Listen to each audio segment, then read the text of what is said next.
শ্রী শ্রী মায়ের ভক্ত পূজনীয়া যোগেন মায়ের স্মৃতিচারণ। শ্রী শ্রী ঠাকুরের সঙ্গে পরিচিত হইবার কিছুদিন পরে একদিন আমি দক্ষিণেশ্বরে গিয়াছিলাম। তাড়াতাড়ি খাইয়া যাইতে পারি নাই। ঠাকুর তাহা শুনিয়া বলিলেন, আহা, তুমি খাওনি? নহবতে যাও, সেখানে ভাত তরকারি আছে, খাও গে। নহবতে মায়ের সঙ্গে সেই প্রথম দেখা হইল। রামের মা প্রভৃতির সঙ্গে দুই একবার মায়ের পরিচয় হইয়াছিল। তাহারা মাকে বলিল যে আমি খেয়ে যাইনি।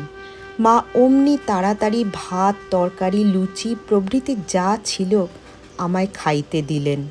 সেই প্রথম দেখাতেই মায়ের সঙ্গে আমার খুব ভাব হইয়া গেল। ইহার পর রামলালদার বিবাহের সময় মা যেদিন দেশে যাইবেন সেই দিন আমি দক্ষিণেশ্বরে গিয়াছিলাম। অনেক দিন মায়ের সহিত দেখা হইবে না ভাবিয়া আমার মনে খুব কষ্ট হইল।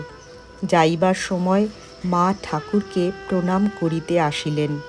উত্তরের বারান্দায় ঠাকুর গিয়া দাঁড়াইলে মা প্রণাম করিলেন, পায়ের ধুলা লইলেন।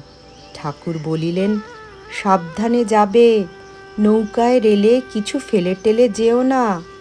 মা ও ঠাকুরকে সেই আমি একসঙ্গে দেখি। তাঁহাদিগকে একত্রে দেখিতে আমার স্বাদ ছিল।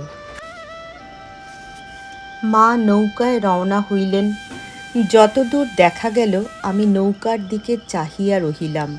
নৌকা অদৃশ্য হইলে নহবতে মা যেখানে বসিয়া ধ্যান করিতেন সেখানে বসিয়া খুব কাঁদিতে লাগিলাম।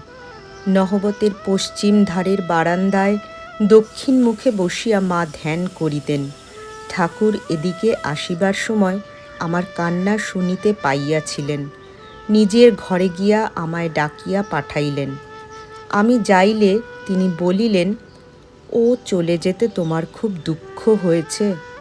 এই বলিয়া আমায় যেন ভুলাইবার জন্য দক্ষিণেশ্বরে ঠাকুর যেসব সাধনা করিয়াছিলেন সেই সব কথা বলিতে লাগিলেন। বলিলেন, এসব কারুকে বলো না। ওই দিন ঠাকুরের খুব কাছে বসিয়া কথাবার্তা হইল। বউ মানুষ, এতদিন সংকোচ ছিল। প্রায় ১.৫ বৎসর পরে মা দক্ষিণেশ্বরে ফিরিয়া আসিলেন। ঠাকুর লিখিয়াছিলেন, আমার খাওয়া দাওয়ার কষ্ট হচ্ছে।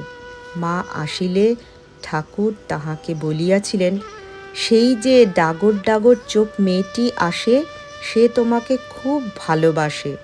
তুমি যাবার দিন সে নহবতে বসে খুব কেঁদেছিল।